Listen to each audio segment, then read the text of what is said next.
Hello and welcome back. In this lecture, we'll discuss few problems based on variation of pressure with height or depth. So as you know, pressure increases with depth given by this expression. Symbol has usual meaning. We measure y from free surface और P naught pressure at free surface.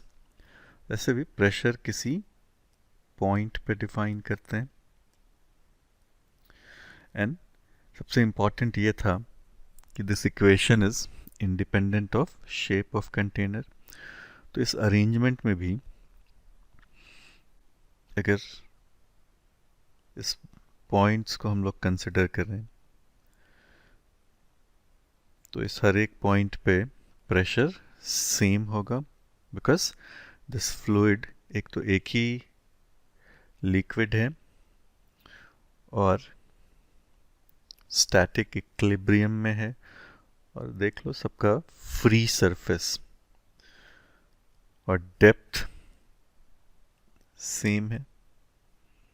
We are not concerned with shape, कैसा shape है container का.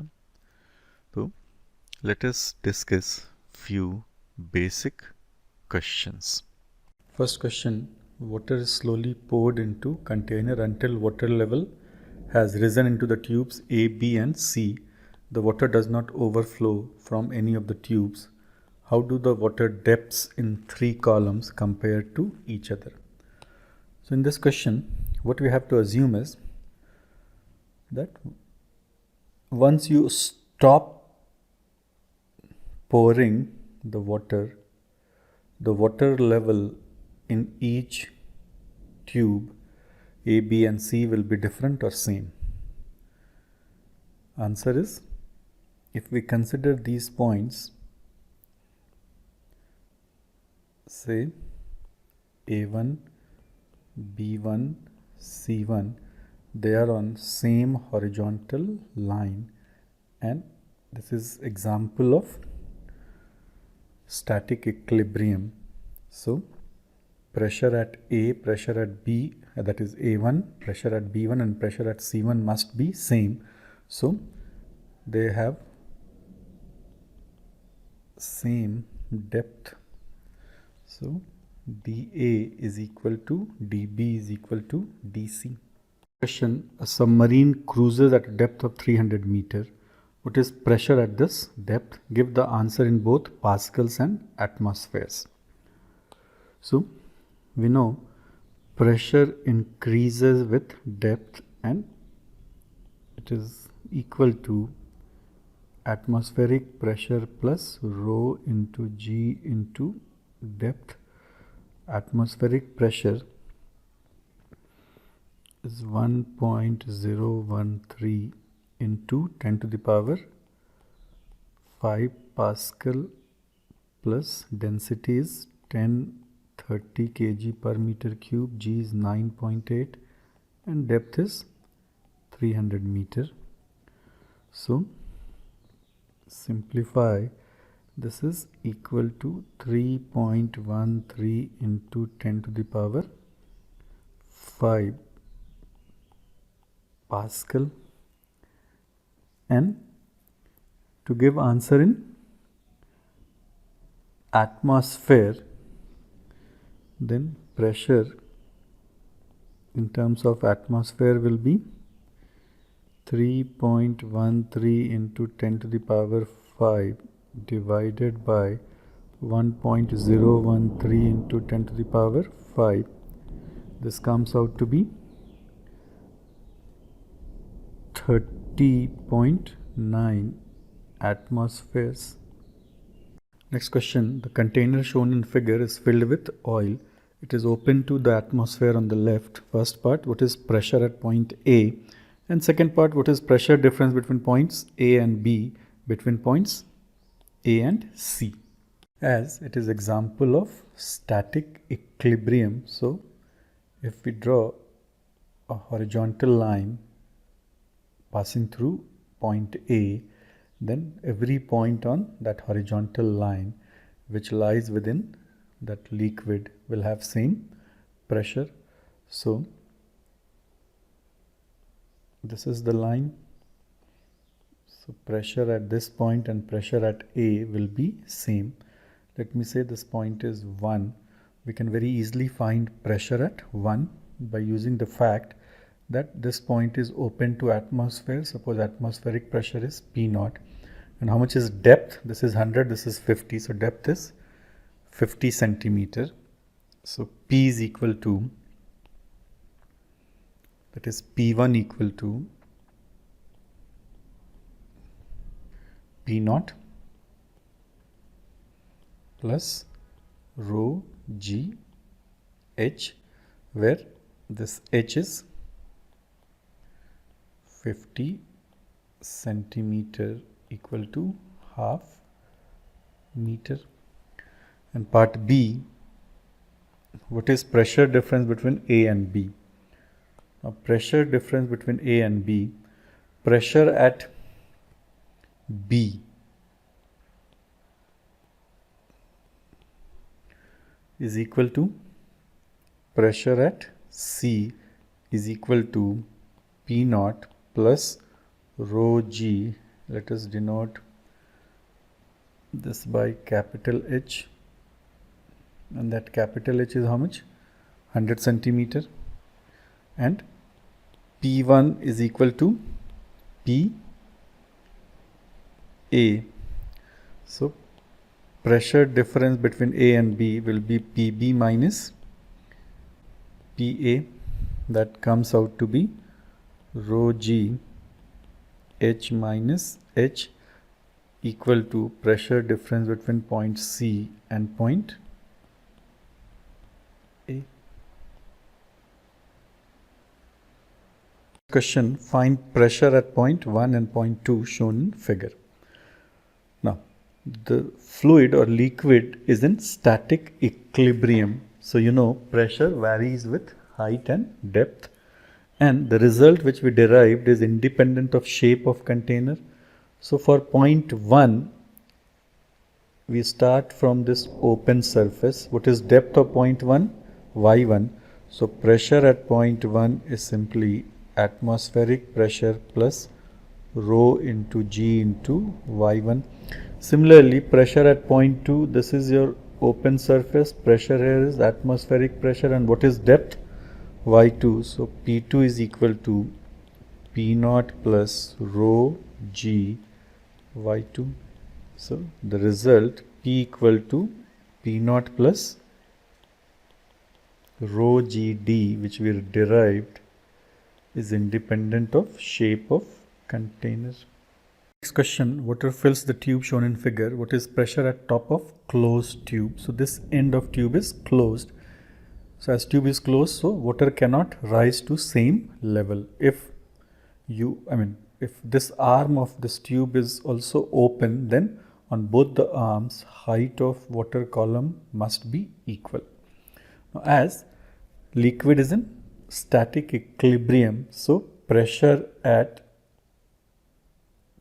point on same horizontal line will be equal. So pressure at this point, let us say this point is C, and pressure at point A will be equal. And you can easily find pressure at point A starting from this open end where pressure is atmospheric. And how much is depth? From information given, depth is 60 centimeter. So let us use P equal to P0 plus rho G into depth. P0 is 1 atmosphere, that is 1.013 into 10 to the power 5, plus rho, density of water is 10 to the power 3 kg per meter cube, into G is 9.8 into depth is 60 centimeter, that is 60 by 100 meter. Simplify, this comes out to be 1.013 0.072 into 10 to the power 5 Pascal. A 10 centimeter diameter suction cup is pushed against a smooth ceiling. What is maximum mass of an object that can be suspended from suction cup without pulling it off the ceiling? The mass of suction cup is negligible. What is a suction cup? You might have seen these cups in marketplace. Let me give one example. This is what is a suction cup. So what you do is that suction cup is pushed against smooth ceiling. Now when we push against smooth ceiling, let me invert it. So you push it against smooth ceiling. So when you push it, what happens is you remove air. As you remove air, then inside it is pushed against a ceiling. So inside there is no air, that is you have vacuum, so pressure inside is 0. So but outside air is there, so it will press it against ceiling. So suppose pressure is atmospheric pressure, it will exert a force.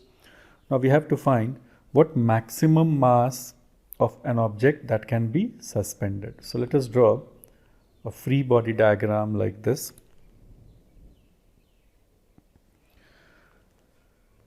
Now force is in this direction, that is force because of air, as you have vacuum here, pressure inside is 0, and then another force is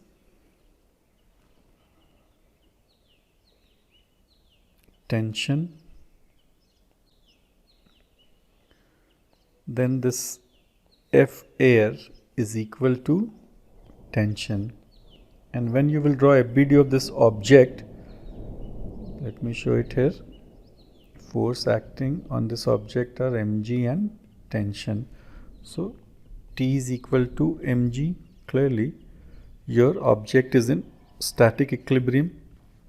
So F air is equal to mg. F air is equal to mg. So m is equal to F air by g. Now let us first find out how much is force exerted by air on that suction cup.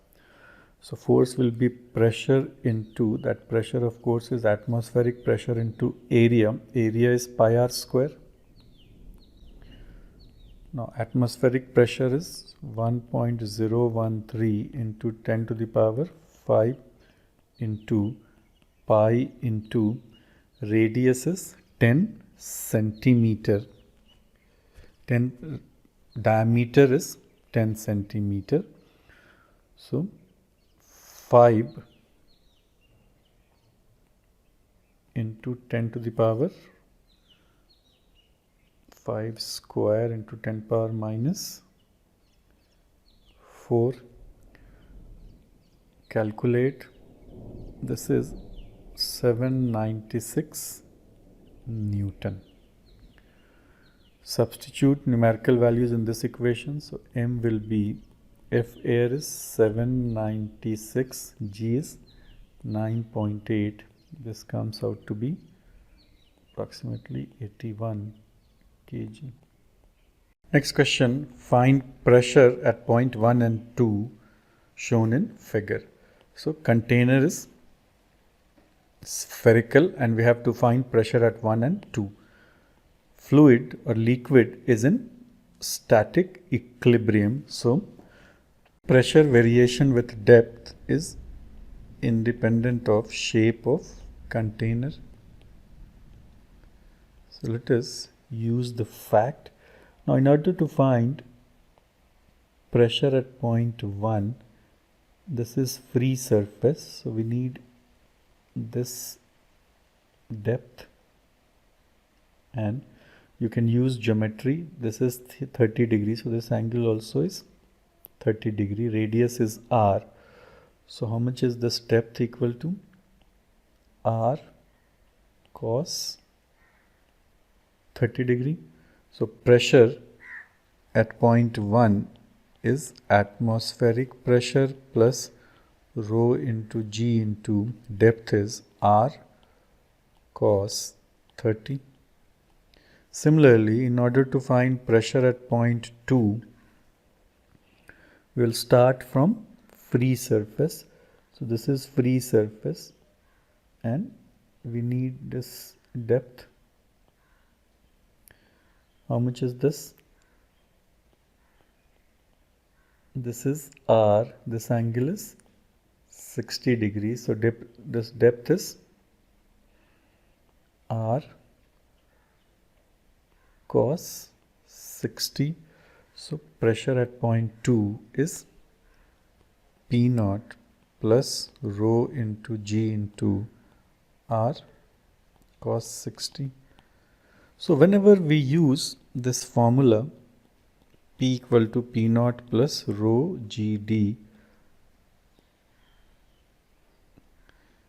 this is variation of pressure number 1 with depth applicable to fluids in static equilibrium, and this result is independent of shape of container.